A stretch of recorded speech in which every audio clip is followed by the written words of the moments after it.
The savage battle raged on the slopes of Hill 187. Pressed by machine gun fire from concrete bunkers, the men of the 101st Airborne Division slowly but steadily progressed up the hill. Using grenades and satchel charges, they eliminated one after another enemy stronghold. Yet whenever they thought they had the enemy in their hands, more and more of them seemed to emerge from nowhere, even from bunkers they had just cleared. Hill 187 had become an anthill with swarms of Viet Cong pouring out to attack the Americans from every direction. At the end of the day, it took 3 well-placed 250-pound bombs to finally silence enemy resistance. The bombs, however, also revealed the secret that tormented the paratroopers for the entire battle. The hill they fought so hard to capture was a true anthill, crisscrossed with a network of tunnels and rooms. The complexity of it left the Americans baffled. At this moment, they realized what kind of resilient and cunning enemy they were facing.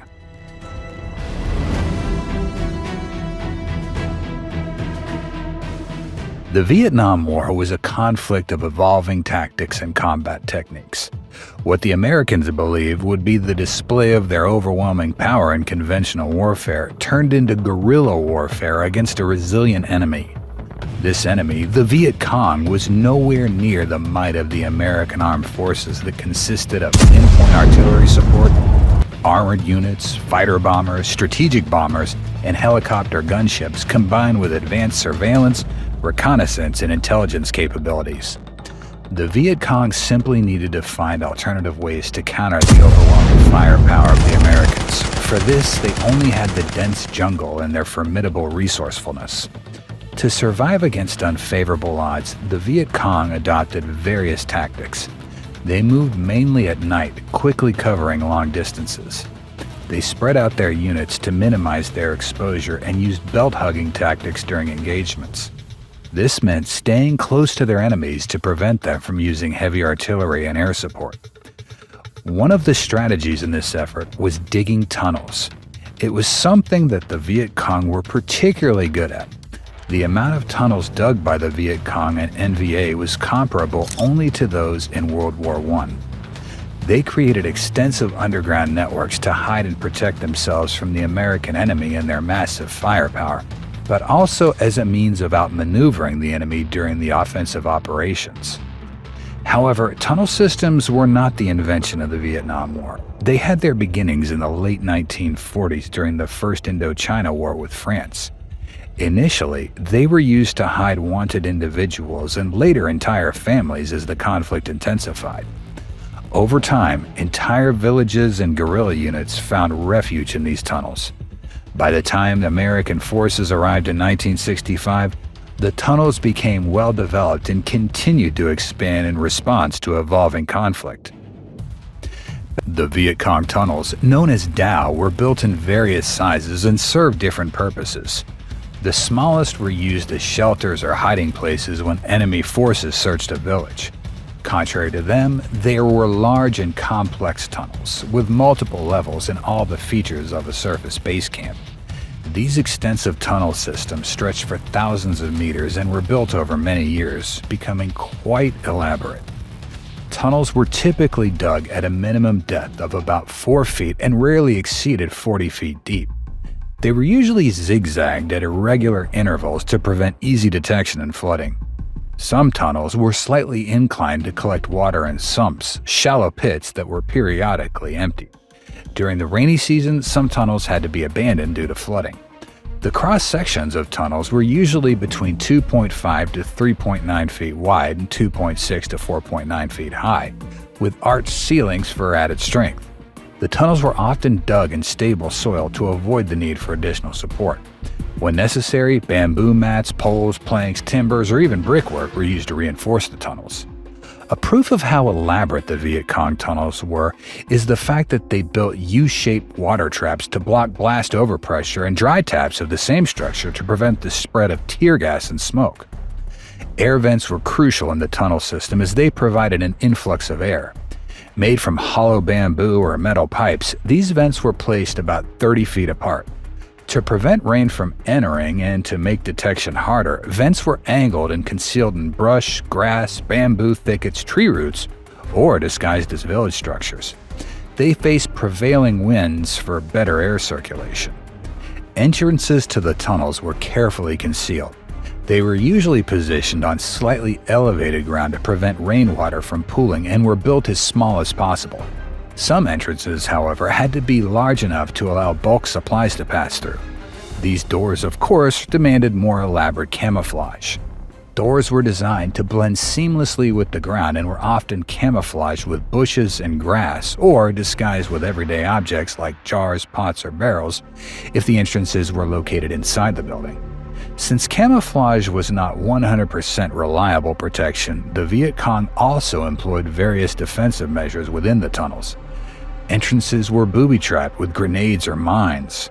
False walls, trapdoors, and dead-end tunnels were used to confuse enemies if they managed to enter. Internal defenses also included punji stake pits and deadfall traps triggered by tripwires. One of the most feared booby traps used in tunnel systems was one with poisonous snakes.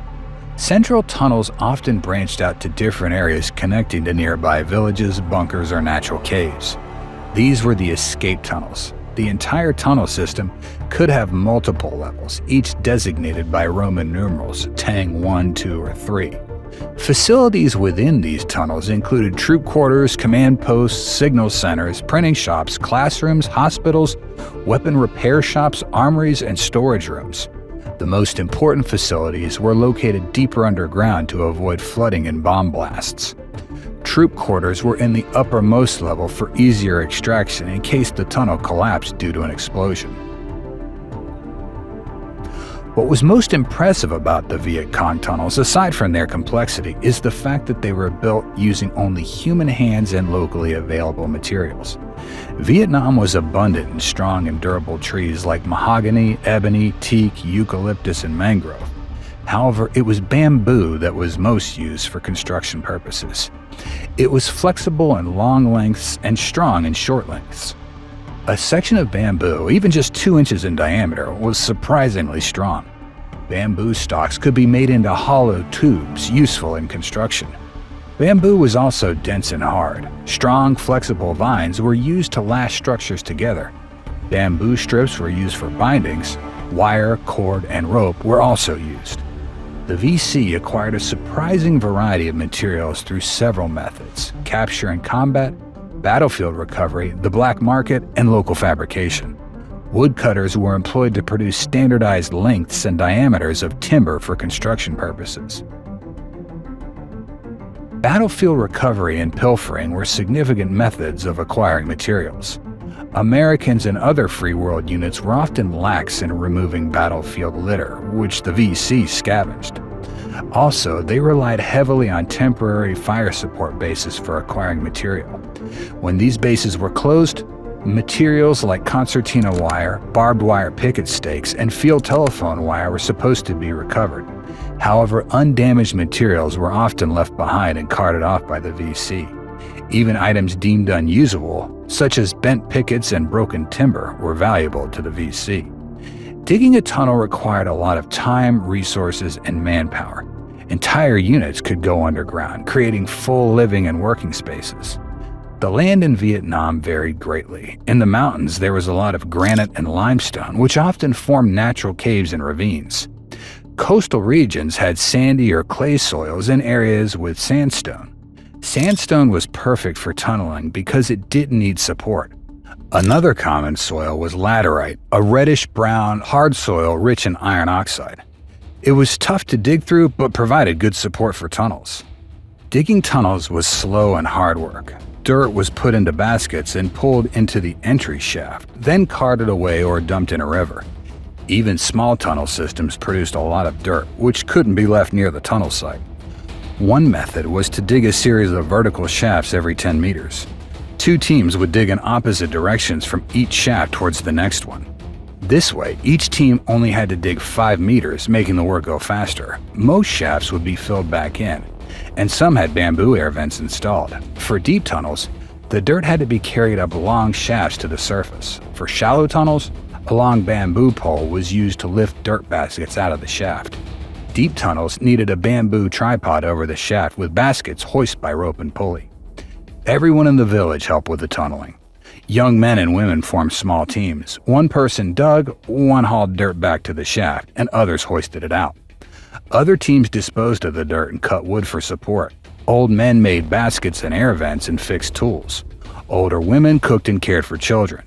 Kids collected camouflage materials, delivered woods, and ran errands. Each worker was expected to remove half to 1 cubic meter of dirt a day, depending on their age, health, soil density, and weather.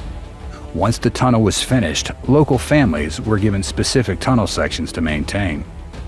Living in the tunnels was anything but comfortable. The tight spaces, constant darkness, poor air, and fear of discovery were everyday challenges. While some say people stayed underground for years, this is mostly an exaggeration. However, in areas with frequent enemy sweeps, people did spend long periods underground, afraid to come out even at night. Light sources were rare. Sometimes there were hand or foot-powered lights or battery-powered ones in command centers and communication rooms. More often, tunnel residents used candles, kerosene lamps, oil lamps, or flashlights. Nut oil lamps were made from large cartridge casings with a wick. Long periods in the dark could cause fear and claustrophobia. Natural hazards like cave-ins, flooding, and low oxygen were common. The work to expand and repair tunnels and maintain supplies was never-ending. In a close, damp environment, diseases spread quickly. Tunnels were also home to spiders, centipedes, scorpions, mosquitoes, fleas, roaches, ants, snakes, rats, mice, and bats, all of which could bite, sting, or carry diseases. Cooking inside the tunnel was particularly difficult as kitchens were often filled with smoke. People might cook outside at night or rely on villagers to deliver food. Hot meals were rare, and grilled rats were considered a treat. Personal hygiene was poor, bathing was impossible in the dirty tunnels, and water was often scarce. There were 3 ways to dispose of human waste. Large earthenware jugs with lids were buried in latrine rooms and sealed once full. Metal ammunition cans, sealed with rubber gaskets, were used as chamber pots and emptied outside at night. In emergencies, people dug small holes where they happened to be. The smells of waste, wounds, illness, mold, smoke, food, weapons, oil, body odor, earth, and corpses filled the air. Yes, even the corpses. The Viet Congs paid so much attention not to leave traces of their presence that sometimes they even buried their dead in the tunnels. When enemy forces were nearby, tunnel inhabitants stayed silent and moved as little as possible. Despite this, there were times when voices were heard through vents and hidden trapdoors. To protect against gas attacks, homemade gas masks were made from parachute cloth and linen with charcoal filters. In desperate times, they used urine-soaked rags as makeshift masks. Throughout the jungles of South Vietnam, there were countless tunnel systems. However, the most legendary were the tunnels of Cu Chi. They were the largest and most developed tunnel system in Vietnam, far surpassing any others in scale. Cu Chi is a small town in the southern Cu Chi district, about 25 miles northwest of Saigon. The town was the main base for the U.S. 25th Infantry Division, with elements of the 18th Airborne Division also based nearby. Most of the tunnels were in the northern third of the district, covering an area of about 4 by 12 miles. The construction of the tunnels began in the early 1950s during the First Indochina War. Their expansion increased significantly by 1959 when guerrilla insurgency resumed in the south. By the time the 25th Infantry arrived in March 1966, the tunnels were well developed. They were located under the Phil Hull rubber plantation, just north of the division's base, and the Ho Bo Woods, further north. This region was crucial to the Viet Cong, as it bordered the southwest side of the Iron Triangle and contained vast farmlands, rubber plantations, and orchards. It also provided key infiltration routes to Saigon from North Vietnamese Army NVA base areas in Cambodia. The local civilians had a tradition of resisting the Saigon government and were mostly loyal to the VC. The Cu Chi tunnels reportedly stretched for hundreds of miles, but the actual extent was probably around 75 miles, which is still impressive. Thousands of VC fighters and villagers could hide in the tunnels, supporting transient NVA units. 3 major VC headquarters were located in the tunnels. The Saigon Gia Dinh District Military Headquarters, the Saigon Gia Dinh District Political Headquarters, and the Cu Chi District Military Headquarters. Various VC unit headquarters were also there, including those of the 7th Infantry, 8th Artillery Rocket, and C-10 Sapper Battalions. Whenever the American forces entered an area, the enemy would disappear into the tunnels. They could then move to other areas to bring reinforcements to launch hit-and-run attacks before vanishing underground again. Tunnels were used to conduct large-scale ambushes, move troops to attack sites, transport rockets to attack bases, and reposition units without detection. Some tunnels emerged near potential helicopter landing zones. The first major operation to discover this extensive tunnel system was Operation Crimp in January 1966, conducted by the 25th Infantry Division and 173rd Airborne Brigade with the 1st Battalion Royal Australian Regiment. A year later, these units, joined by the 1st Infantry Division and 11th Armored Cavalry Regiment, conducted Operation Cedar Falls in the same area. American and Australian tunnel rats explored thousands of meters of tunnels, recovering significant equipment, supplies, and documents. Despite high enemy casualties, these operations did not pacify the area or uncover the full extent of the tunnels. Civilians were often relocated to government-controlled areas, but the VC fighters remained and continued the fight. The tunnel expansion continued throughout the war. During the Vietnam War, the labyrinthine Cu Chi tunnels, as well as any other tunnel in South Vietnam, posed a significant challenge for American forces. This forced the United States to form a squad of tunnel rats, slim, small-bodied men who probed tunnels, and used sniffer dogs to find and destroy these Viet Cong subways. The first step in identifying tunnel locations involved keen observation. Soldiers learned to spot subtle indicators, slight depressions in bamboo thickets, worn spots on bamboo stalks used as handholds, urine trails and vegetation away from paths, faint trails ending at foliage clumps, and the smell of freshly cooked food in seemingly deserted huts. Lone women or children nearby often indicated closed and camouflaged tunnel entrances. The distinct smell of new mom, a strong fish sauce, also hinted at nearby VC activity. Once tunnels were suspected, the search began immediately. Scout dogs and people sniffer devices designed to detect human presence were deployed to find enemy bases. However, discovering a tunnel entrance was just the beginning. The next step was to secure the area and check for booby traps. Soldiers searched nearby foliage for snipers and additional entrances. The trapdoor would be removed using grappling hooks or blown open with demolitions. Smoke grenades were dropped in, and the area was monitored for smoke exiting through vents, indicating hidden tunnel openings. To clear smoke for tunnel rats to enter, powerful Mighty Mite portable commercial pesticide blowers were used to blow air into the tunnels. Occasionally, helicopters were employed to pump air into the tunnels via hoses. However, poor airflow and U-shaped water and air traps often hampered these methods. These brave tunnel rats were small and wiry, fitting into the narrow passages. Initially, untrained volunteers entered the tunnels armed with only a pistol and a knife. However, it soon became clear that specialized training and equipment were necessary with the complexity of the Viet Cong's tunnel systems. Tunnel rats operated in teams, often with ropes tied to their ankles for quick extraction if wounded. They ventured into the tunnels, measuring their lengths, mapping routes, and communicating with surface teams via telephone. Their missions were extremely dangerous as they worked in spaces with poor air quality and swarming with enemy soldiers, booby traps, and various vermin.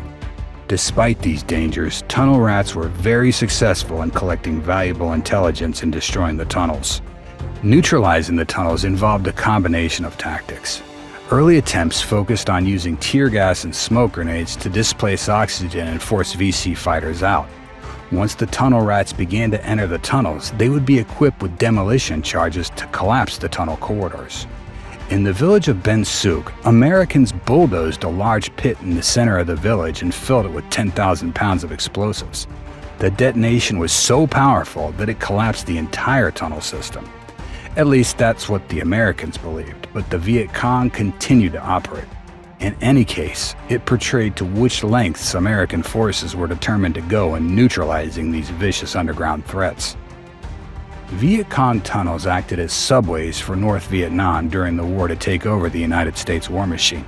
Today, many of these tunnel systems still exist and have been turned into tourist destinations where people can crawl through them. At the end of the tour, souvenir shops sell war-related paraphernalia, like genuine pairs of rubber sandals in the styles worn by soldiers on the Ho Chi Minh Trail. Attendants at the shops wear black pajamas and rubber sandals, just as the Viet Cong did. However, these tunnels carry a violent past for those who experienced them, as they acted as a bloodline for war. Thank you for watching this episode. If you liked it, give us a thumbs up. Don't forget to subscribe and hit the bell icon to be notified of what's next. Stay tuned.